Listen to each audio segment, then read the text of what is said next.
Hello everyone. Last topic आपका जो है यूनिट 3 का डोमेस्टिक इलेक्ट्रिफिकेशन का, that is sequence to be followed for preparing estimate. ठीक है, तो ये आपको सीक्वेंस स्टेप वाइज लिखना है, एज वेल एज आपको न्यूमेरिकल्स इसके रिगार्डिंग मिलेगा। ठीक है, तो न्यूमेरिकल्स को भी हम लोग यहाँ पर सॉल्व करेंगे, एस्टिमेशन हम लोग निकालेंगे इन्हीं सारे सीक्वेंस को फॉलो करते हुए। ठीक है, तो सबसे पहला जो सीक्वेंस हमें फॉलो करना है, स्टेप हमें फॉलो करना है एस्टिमेशन के लिए, एस्टिमेट प्रिपेयर करते वक्त अगर हम डोमेस्टिक बिल्डिंग के लिए इलेक्ट्रिकल एस्टिमेशन कर रहे हैं। ठीक है, तो सबसे पहले आपको वायरिंग लेआउट प्रिपेयर करना पड़ता है। ठीक है, तो हमारे पास electrical plan in terms of आप सर्किट डायग्राम ले सकते हैं। ठीक है, फ्लोर प्लान ले सकते हैं, आपके पास सिंगल लाइन डायग्राम है, वायरिंग डायग्राम है। ठीक है, तो डिफरेंट डायग्राम जो हमने यूनिट 1 में पढ़ा था, तो वहाँ पर जो भी हमारे पास इलेक्ट्रिकल प्लान या लेआउट के टर्म्स में हम लोग एक रफ आइडिया ले लेंगे कि जो भी हमारे पास इलेक्ट्रिकल पॉइंट्स है, स्विच बोर्ड्स है, मेन बोर्ड है, मीटर बोर्ड, ठीक है, जो भी इक्विपमेंट्स हमें फिक्स करना है इंस्टॉलेशन के लिए, तो वो हम किस किस जगह पर फिक्स करने जा रहे हैं। ठीक है, तो इस तरीके का एक रफ डायग्राम हम बना लेते हैं, that is known as wiring layout. तो सबसे पहला स्टेप होता है कि हमें एक आइडिया लेने के लिए हमारे पास वायरिंग लेआउट होना चाहिए। Second step is to calculate the total connected load. ठीक है, तो हमें अब क्या करना है कि वायर का साइज़ लेना है, इक्विपमेंट्स का सिलेक्शन करना है, तो उसके लिए हमारे पास करंट रेटिंग होना सबसे इम्पॉर्टेंट है। ठीक है, तो इस करंट रेटिंग को फाइंड करने के लिए हम टोटल लोड कैलकुलेशन करते हैं इन टर्म्स ऑफ पावर। ठीक है, तो पावर्स के टर्म्स में यानी कि वॉटेज रेटिंग हमारे पास होगा, तो इस फॉर्मूला का डायरेक्टली यूज़ करके हम लोग यहाँ से टोटल लोड करंट डिटरमाइन कर सकते हैं। एंड इस लोड के बेसिस पे हम क्या करेंगे, वायर का या फिर जो भी करंट रेटेड डिपेंडेंट जो भी इक्विपमेंट्स है उनका हम सिलेक्शन करेंगे। तो second step is to calculation of total load, total connected load. हम लोग न्यूमेरिकल में आगे प्रोसीड करेंगे तो देखेंगे किस किस स्टेप में हम लोग क्या क्या परफॉर्म करेंगे। थर्ड स्टेप है आपका सिलेक्शन ऑफ मेन स्विच। ठीक है, तो हमारा जो डोमेस्टिक वायरिंग स्टार्ट होता है ये आपका मेन स्विच से स्टार्ट होता है। ठीक है, दैट मीन्स कि एनर्जी मीटर तक आपका सर्विस कनेक्शन पार्ट हो जाता है। एनर्जी मीटर के बाद हम मेन स्विच कनेक्ट करते हैं, तो मेन स्विच से ही हमारा इलेक्ट्रिकल वायरिंग या डोमेस्टिक वायरिंग स्टार्ट हो जाता है। तो हम मेन स्विच का सिलेक्शन करते हैं, तो ये भी आपका करंट रेटिंग पर डिपेंड करेगा। ठीक है, fourth point is selection of main distribution board. तो मेन स्विच के बाद हमारे पास डिस्ट्रीब्यूशन बोर्ड आता है, जहाँ पर हम डिफरेंट सब सर्किट्स डिज़ाइन करते हैं। ठीक है, तो सब सर्किट्स डिज़ाइन करेंगे तो नंबर ऑफ सब सर्किट्स पर डिपेंड करेगा आपका मेन डिस्ट्रीब्यूशन बोर्ड का टाइप। तो हम सिलेक्शन ऑफ डिस्ट्रीब्यूशन बोर्ड करेंगे। Next step is to make assumptions. ठीक है, तो यहाँ पर अजम्पशंस हम लेंगे कि जो भी आपका स्विच बोर्ड्स है, मेन स्विच है, ठीक है, डिस्ट्रीब्यूशन बोर्ड्स है, हाइट ऑफ बिल्डिंग क्या है, ठीक है, विड्थ, जो भी आपको डाटा अगर आपको एक न्यूमेरिकल में या फिर पर्टिकुलर स्पेसिफाई नहीं किया गया है, तो आप इस केस में डिफरेंट डाटा को अपने अकॉर्डिंग अज्यूम कर सकते हैं, अजम्पशंस बना सकते हैं। ठीक है, तो यहाँ पर हम लोग अजम्पशंस के लिए एक पार्ट एक स्टेप रखते हैं, जहाँ पर हम हाइट्स, विड्थ, ठीक है, नंबर ऑफ इक्विपमेंट्स को हम यहाँ पर अपने अकॉर्डिंगली अजम्पशंस में लेंगे। Next step is to calculate the length of conduit. ठीक है, हमें एस्टिमेशन प्रिपेयर करना है, तो डिफरेंट इक्विपमेंट्स का हमें यहाँ पर कितने लेंथ में, कितने नंबर्स में यहाँ पर हमें चाहिए, तो उन सारे चीज़ों को हम यहाँ पर कैलकुलेट करते हैं। तो आपका जो भी कंडुइट आप यूज़ करेंगे वो आपका लेंथ के टर्म में होगा, तो हम इसका कैलकुलेशन करेंगे। एंड कंडुइट के कैलकुलेशन को हम इसको 3 पार्ट में डिवाइड करते हैं। फर्स्ट पार्ट यानी कि हॉरिजॉन्टल रन में। ठीक है, अगर सपोज़ आपका एक रूम इस तरीके से दिया हुआ है, तो आप इसको सीलिंग से 0.5 मीटर बिलो रन कराते हैं, तो जो भी आपका हॉरिजॉन्टल रन कर रहा है, ठीक है, तो ये आपका हॉरिजॉन्टल रन कहलाता है। तो हॉरिजॉन्टल रन वाला हम पार्ट लेंगे। दूसरा आपका जो पार्ट होगा हॉरिजॉन्टल रन बिलो सीलिंग। ठीक है,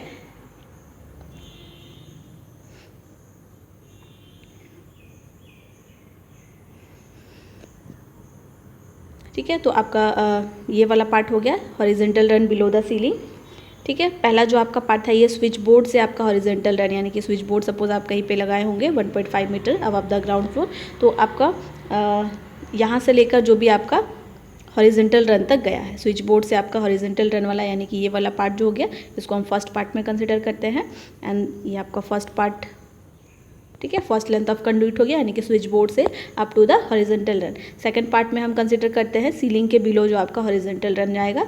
एंड थर्ड पार्ट में हम कंसिडर करते हैं जो आपका, ठीक है, सीलिंग में जाएगा या फिर अबव द हॉरिजॉन्टल रन जो भी पार्ट जाएगा, वर्टिकल बोल सकते हैं, या फिर आपका जो सीलिंग में रन कर रहा है। तो इस तरीके से हम 3 पार्ट में इसको कंसिडर करते हैं। पहला आपका स्विच बोर्ड से up to the horizontal run, second part में हॉरिजेंटल रन वाला लेंगे, एंड थर्ड पार्ट में आपका वर्टिकल रन यानी कि जो आपका सीलिंग की तरफ जाएगा, और आपका सीलिंग में भी अगर रन कर रहा है तो उसे हम थर्ड पार्ट में कंसिडर करेंगे। तो इस तरीके से 3 पार्ट को कंसिडर करते हुए हम total length of conduit calculate करेंगे, एंड 10% हम लोग वेस्टेज में यहाँ पर अज्यूम करते हैं, ठीक है, कंसिडर करते हैं, ताकि कटिंग में, ठीक है, जॉइंट के टर्म्स में हो सकता है कि कुछ वेस्ट भी हो जाए, ठीक है। तो हम 10% 10 to 20% या 15 to 20% हम यहाँ पर wires as well as conduit के लेंथ को कंसिडर करते हैं for wastage. Next point is to calculate the length of phase wire and neutral wire, ठीक है। अब कंडुइट में रन कराने के लिए हमें डिफरेंट लोड्स को कनेक्ट करने के लिए, सप्लाई देने के लिए हमें फेज एंड न्यूट्रल वायर का रिक्वायरमेंट होगा, तो इसे भी हम एस्टिमेशन टेबल में कंसिडर करेंगे। तो इसमें आपको कंप्लीट लेंथ मालूम होना चाहिए, तो यहाँ पर हम टोटल लेंथ कैलकुलेट करके कंसिडर करते हैं, एंड एक बार टोटल लेंथ हमें मिल जाएगा तो हम इसमें 15 to 20% वेस्टेज को इंक्लूड करेंगे। Calculation of length of earth wire, ठीक है। अगर आपका पावर सब सर्किट भी बना है, पावर लोड अगर आप यूज़ कर रहे हैं तो यहाँ पे अर्थ वायर भी यूज़ होगा, तो हम इसका भी जो कंडुइट के अंदर आपका रन कर रहा है इसका भी लेंथ कैलकुलेट करके इसको भी हमें 10 to 15%, 15 to 20% आप इसको वेस्टेज में कंसिडर करेंगे। एंड फाइनल जो हमारे पास स्टेप होगा that is preparing material table, यानी कि आपने जितना भी वायरिंग के लिए एसेसरीज इक्विपमेंट्स जो भी यूज़ किया, इन सभी को यहाँ पर हम नंबर्स, क्वांटिटी, ठीक है, कॉस्ट के टर्म्स में हम यहाँ पर, टेबल के टर्म्स में हम यहाँ पर रिप्रेजेंट करेंगे। So this is about the sequence to be followed for preparing estimate. तो इसी के रिगार्डिंग हम यहाँ पर एक न्यूमेरिकल देख सकते हैं, ठीक है। तो सपोज़ ये आपको एक आइसोमेट्रिक व्यू दिया गया है रूम का, जहाँ पर आपका लेंथ दिया गया है 5 मीटर, ठीक है, विड्थ आपका 3.5 मीटर, एंड हाइट आपको दिया गया है, सीलिंग का हाइट फ्लोर से 3 मीटर का है, ठीक है। यहाँ पर हमारे पास 3 लोड आपको दिख रहा है, 3 लाइट लोड है, एक आपका सेंटर में, सेंटर ऑफ द रूम आपको एक फ़ैन दिख रहा है, ठीक है। बिलो द सीलिंग आपका हॉरिजॉन्टल रन वाला जो लेवल होगा वहाँ पे आपका एक लैंप है, दूसरा लैंप इस एम पॉइंट पे है, ठीक है। एंड यहाँ पर आपको एक पावर सॉकेट दिख रहा है जो कि फ्लोर लेवल से आपका 20 मीटर के हाइट पे हम लोग कंसिडर करते हैं, तो इसको हम यहाँ पर कंसिडर कर सकते हैं। यहाँ पर आपका इस लेफ्ट वाले वॉल पे आपका डिस्ट्रीब्यूशन बोर्ड है, एंड फ्रंट वॉल पे आपका एक स्विच बोर्ड लगा हुआ है, ठीक है। स्विच बोर्ड के अंदर आपका 3 लोड को ऑपरेट करने के लिए 3 स्विचेस है, एंड एक आपका फ़ैन रेगुलेटर है जो यहाँ पर फ़ैन हमने यूज़ किया है उसके लिए, ठीक है। ये जो हमारे पास पावर सॉकेट है, पावर लोड है, इसके लिए हम जिस बोर्ड में हम पावर सॉकेट इंस्टॉल करेंगे वहीं पे हम ये स्विच भी इंस्टॉल करेंगे, ठीक है। तो ये कंप्लीट आपको इन्फॉर्मेशन यहाँ पे दिया गया है। तो इसका हम फ्लोर प्लान आपको क्वेश्चन में गिवन हो सकता है कि इस पर्टिकुलर डायमेंशन का आपके पास एक रूम है, ठीक है। इस रूम में आपको इतने ये लोड आपको कनेक्ट करना है, सपोज 2 लैम्प, ठीक है, 1 फ़ैन कनेक्ट करना है, एक पावर सॉकेट कनेक्ट करना है, distribution board and switch board आप अपने अकॉर्डिंग यहाँ पर अज्यूम कर सकते हैं, ठीक है। तो ठीक है, आपके पास 4 लोड है, तो इन चारों लोड को आपको इस पर्टिकुलर डायमेंशन वाले रूम के लिए आपको इलेक्ट्रिकल प्लान या फिर इलेक्ट्रिकल डायग्राम्स आपको शो करना है, ठीक है। तो 3 टाइप का डायग्राम हमने देखा था। पहला हमारे पास इलेक्ट्रिकल प्लान था, ठीक है, सर्किट डायग्राम होगा, सिंगल लाइन डायग्राम होगा, ठीक है, एंड वायरिंग डायग्राम होगा, ठीक है। तो इस तरीके का हमारे पास 4 डायग्राम होता है जिसके हेल्प से हम ये चीज़ लोड का जो भी हमारे पास वायरिंग लेआउट है हम यहाँ पर शो कर सकते हैं, ठीक है। तो ये आपका आइसोमेट्रिक व्यू आपको गिवन है, तो इसी का हम यहाँ पे इलेक्ट्रिकल प्लान बना सकते हैं, ठीक है। तो इलेक्ट्रिकल प्लान आपका 2 डायमेंशनल बनता है, जहाँ पर हम लेंथ को कंसिडर करेंगे, विड्थ कंसिडर करेंगे, ठीक है। तो आपका फ़ैन जो आप माउंट करेंगे ये आपका, ठीक है, मिड ऑफ द रूम होगा, 2 लैंप हमने इस पोजीशन पे लिया है, ठीक है, एंड एक आपका पावर सॉकेट है। डिस्ट्रीब्यूशन बोर्ड आपका किसी वॉल पे लगा हुआ है, वहाँ से डिस्ट्रीब्यूशन बोर्ड से आपका स्विच बोर्ड में जाएगा, एंड स्विच बोर्ड से आपका बाकी सारे लोड्स को आप कनेक्ट करेंगे। तो इस तरीके से आपका एक अरेंजमेंट ऑफ जो लोड्स है आप यहाँ पर इलेक्ट्रिकल प्लान में शो करते हैं, ठीक है। नेक्स्ट हम रिप्रेजेंट कर सकते हैं एज सर्किट डायग्राम, ठीक है। तो सर्किट डायग्राम को हम लोग स्कीमेटिक डायग्राम भी बोलते हैं, ठीक है। तो इलेक्ट्रिकल प्लान का हम यहाँ पर सर्किट डायग्राम बनाएंगे। तो सर्किट डायग्राम यहाँ पे हम एक फेज़ लेंगे, एक न्यूट्रल लेंगे, ठीक है। सारा का सारा लोड्स हम पैरेलली कनेक्ट करते हैं, तो यहाँ पर हमने पैरेलल पाथ्स बना लिए हैं, ठीक है। तो 3 लाइट लोड था हमारे पास, 2 लैंप और एक फ़ैन, तो ये लैंप हमने यहाँ पे कनेक्ट किया है, ये दूसरा लैंप और ये तीसरा फ़ैन यहाँ पे कनेक्ट किया है, ठीक है। तीनों लोड को कंट्रोल करने के लिए हमारे पास स्विचेस है, ठीक है। तो हम हर एक लोड के साथ सीरीज़ में एक स्विच लगा देंगे, ठीक है। एंड यहाँ पर फ़ैन को कंट्रोल करने के लिए हमारे पास स्पीड रेगुलेटर भी है, तो हम यहाँ पर इसको भी ये सीरीज़ में कनेक्ट करेंगे, ठीक है। दूसरा हमारे पास 15 एम्पियर का पावर सॉकेट आउटलेट है, ठीक है। तो इसका सिंबल हम इस तरीके से यूज़ करते हैं एंड इसके लिए भी एक स्विच हम यहाँ पर सीरीज़ में यूज़ करेंगे, ठीक है। तो ये आपका रिप्रेजेंटेशन हो गया इन टर्म्स ऑफ सर्किट डायग्राम, ठीक है। तीसरा हम रिप्रेजेंटेशन कर सकते हैं वायरिंग डायग्राम, ठीक है। तो हमने 3 लोड ले लिया है, एक फ़ैन है आपके पास, 2 लैंप है, ठीक है, और एक आपका पावर लोड है, पावर सॉकेट है, ठीक है। तो ये लोड हम यहाँ पर कंसिडर कर लेंगे। अब इनको हमें वायरिंग प्रोवाइड करना है, वायर प्रोवाइड करना है। तो डिस्ट्रीब्यूशन बोर्ड हम यहाँ पर लेंगे, ठीक है। एंड ये आपका स्विच बोर्ड वाला पार्ट है, ठीक है। तो स्विच बोर्ड हम शो नहीं करेंगे, इसको डायरेक्टली हम यहाँ से स्विचेस से हम वायर का रन कराएंगे। तो डिस्ट्रीब्यूशन बोर्ड से आपका ठीक है 2 सब सर्किट बनेगा, एक आपका लाइट सब सर्किट बनेगा और एक आपका पावर सब सर्किट बनेगा, ठीक है। तो उसी के करिस्पॉन्डिंग आपका डिस्ट्रीब्यूशन बोर्ड से वायर आउटगोइंग होगा, ठीक है। तो पहला सब सर्किट के लिए 2 वायर आउटगोइंग होना चाहिए, एक फेज़ एक न्यूट्रल। तो यहाँ से हम 2 वायर सेलेक्ट कर लेते हैं जो आपका लाइट लोड में जाएगा, ठीक है। तो डिस्ट्रीब्यूशन बोर्ड से सपोज़ एक वायर हम फेज़ वायर ले लेते हैं, तो इस फेज़ वायर को हम यहाँ पर रन कराएंगे, ठीक है। तो ये आपका जाएगा डायरेक्टली स्विच में। अब स्विच से हमारे पास स्विच बोर्ड में जितने भी स्विचेस होते हैं उनके एक एक पॉइंट को हम शॉर्ट कर देते हैं, तो एक एक पॉइंट आपका यहाँ पर फेज़ वायर पहुँच गया है, ठीक है। दूसरा जो पॉइंट होता है स्विचेस का, वहाँ से हम आउटगोइंग लेकर लोड में डायरेक्टली कनेक्ट करते हैं, ठीक है। तो ये आपका दूसरा स्विच के पॉइंट से हम फेज़ लेकर डायरेक्टली आपका चला जाएगा कहाँ पर, लोड में। तो यहाँ से हमने एक लोड को कनेक्ट कर दिया है, दूसरा स्विच लेकर हम इसको, ठीक है, दूसरे लैंप में हम कनेक्ट करेंगे। और तीसरा यहाँ से स्विच के साथ आपका रेगुलेटर कनेक्ट होगा फ़ैन के लिए, एंड फ़ैन के रेगुलेटर से आउटगोइंग आपका जाएगा कहाँ पर, फ़ैन में। तो इस तरीके से हम स्विचेस से जो आउटगोइंग वायर्स होगा इसको हम डायरेक्टली कहाँ पर कनेक्ट करेंगे, लोड्स के साथ में, ठीक है, लोड के एक एक पॉइंट में। तो इस तरीके से हम यहाँ पर डिस्ट्रीब्यूशन बोर्ड से एक लाइन वायर लेकर स्विचेस में देंगे एंड उसका आउटगोइंग आपका लोड में चला गया है।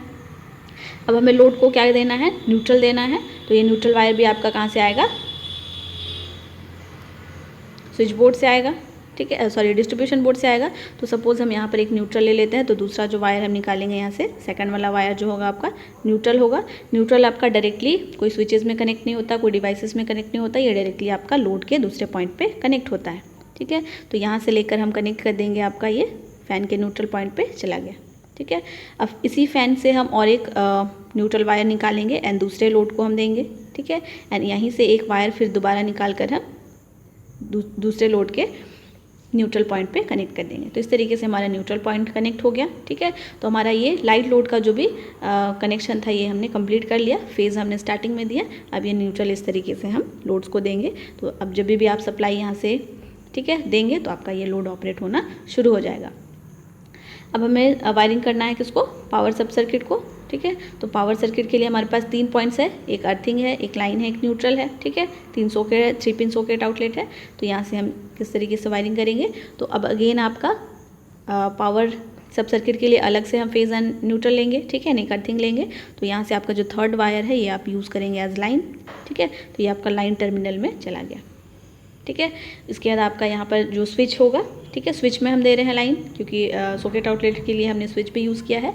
एंड ये स्विच जब आप ऑन करेंगे तो ये शॉर्ट होने के बाद आपका, ठीक है, एक चला जाएगा जो आपका लाइन वाला पिन होगा सॉकेट आउटलेट का, उसमें ये कनेक्ट कर देंगे, ठीक है। नेक्स्ट हम यहाँ से निकालेंगे न्यूट्रल, ठीक है। तो ये न्यूट्रल आपका जो नेक्स्ट वायर है न्यूट्रल वाला लेंगे एंड न्यूट्रल में डायरेक्टली हम लोड के साथ कनेक्ट कर देंगे, ठीक है। एंड 3rd जो आपका निकलेगा अर्थिंग, तो ये अर्थिंग आप डॉटेड लाइन से आपको यहाँ पे शो किया गया है। तो ये अर्थिंग लेकर हम अर्थिंग वाले पॉइंट पे कनेक्ट कर देंगे, ठीक है। तो इस तरीके से हम पावर लोड का यहाँ पर वायरिंग कर सकते हैं। तो टोटल नंबर ऑफ़ वायर्स आपको यहाँ पे रिक्वायरमेंट हो रहा है, यहाँ के लिए 3 चाहिए आपको एंड इस सब सर्किट के लिए आपको 2 वायर चाहिए। तो टोटल नंबर ऑफ़ वायर आपका यहाँ से 5 डिस्ट्रीब्यूशन बोर्ड से जाएगा, ठीक है। लास्ट टाइप का आपका जो डायग्राम है आप इसको सिंगल लाइन डायग्राम से शो कर सकते हैं, ठीक है। तो सिंगल लाइन डायग्राम आपका कुछ इस तरीके से बनेगा फॉर दिस गिवन क्वेश्चन। तो यहाँ से आप डिस्ट्रीब्यूशन बोर्ड शो करेंगे, डिस्ट्रीब्यूशन बोर्ड से आपका वायर निकलेगा। तो टोटल नंबर ऑफ़ वायर हमने डिस्ट्रीब्यूशन बोर्ड से कितना अभी जस्ट निकाला, तो टोटल नंबर ऑफ़ वायर आपके पास था, ठीक है, 5 वायर था। तो यहाँ से हम, ठीक है, एक स्लैंटिंग लाइन देंगे एंड नंबर ऑफ़ वायर यहाँ पर 5 शो करेंगे।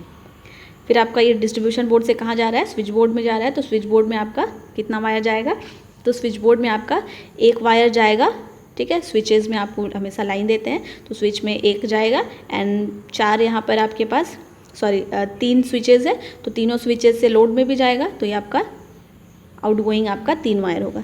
यानी कि एक इनकमिंग होगा जो स्विचेस में हम देंगे एंड शॉर्ट कर लेंगे, एंड फिर स्विचेस के दूसरे पॉइंट से आपका 3 आउटगोइंग होगा जो कि आपके लोड में कनेक्ट होगा। तो इस तरीके से आपके पास यहाँ पर टोटल जो स्विच बोर्ड में आपका स्विच बोर्ड वाले पाथ में वायर रन कर रहा है दिस इज़ 4, ठीक है। तो एक स्लैंटिंग लाइन हम देंगे इस पाथ में और यहाँ पर 4 नंबर शो करेंगे, ठीक है। अब इस पाथ में हम देखेंगे कि ये कितना वायर रन कर रहा है। तो यहाँ से स्विचेस से आपका 3 वायर था, ठीक है। तो स्विचेस का जो आउटगोइंग है ये 3 वायर होगा, एक न्यूट्रल वायर होगा, ठीक है, एंड 2 वायर जो आपका होगा वो हम सॉकेट आउटलेट का एक लाइन होगा और एक अर्थिंग होगा। तो इस तरीके से आपका यहाँ पर टोटल जो वायर रन करेगा that will be equal to 6, ठीक है। तो अब यहाँ से आपका एक फेज़ और न्यूट्रल चला गया यहाँ पर, ठीक है। यहाँ पर हम कितना वायर देंगे, तो यहाँ पर 2 वायर देंगे, ठीक है। तो 2 स्लैंटिंग लाइन आपको दिया गया है, फेज़ और न्यूट्रल, ठीक है।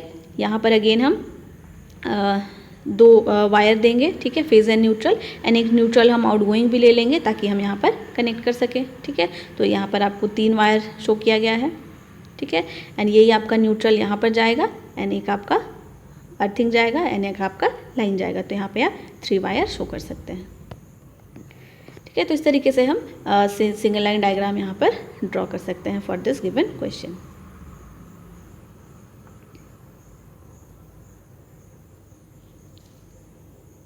ठीक है। तो ये आपका क्वेश्चन का फर्स्ट पार्ट हो गया जहाँ पर हम आपको इस तरीके का प्रीवियस ईयर क्वेश्चन पूछा गया है जहाँ पर आपको एक पर्टिकुलर रूम का आपको डायमेंशन दिया गया है, सपोज 3 × 4 × ठीक है, तो कुछ इस तरीके से आपको दिया जाएगा एंड आपको क्या करना है, इसके लिए आपको 2 फैन कनेक्ट करना है, सपोज 2 लैम्प कनेक्ट करना है, सपोज एक 5 एम्पियर का पावर सॉकेट देना है, ठीक है, एक 5 एम्पियर का 3 पिन सॉकेट आउटलेट देना है एंड एक 15 एम्पियर का सॉकेट आउटलेट देना है, ठीक है। तो इस तरीके से आपको डिफरेंट लोड्स आपको स्पेसिफाइड होगा, रूम का डायमेंशन स्पेसिफाइड होगा एंड आपको क्वेश्चन गिवन होगा कि आप इसके लिए different diagrams like wiring diagram, circuit diagram, single line diagram draw करें, ठीक है। तो आप इस तरीके से यहाँ पर इस एग्जाम्पल को फॉलो करते हुए सेम टाइप का न्यूमेरिकल बना सकते हैं, ठीक है। तो नेक्स्ट लेक्चर में हम लोग इसके बाकी रिमेनिंग पार्ट को देखेंगे जहाँ पर हम लोग कंप्लीट कैलकुलेशन वाला न्यूमेरिकल पार्ट यानी कि एस्टिमेशन प्रिपेयर करने के लिए हम लोग आगे प्रोसीड करेंगे। So that's all, thank you everyone.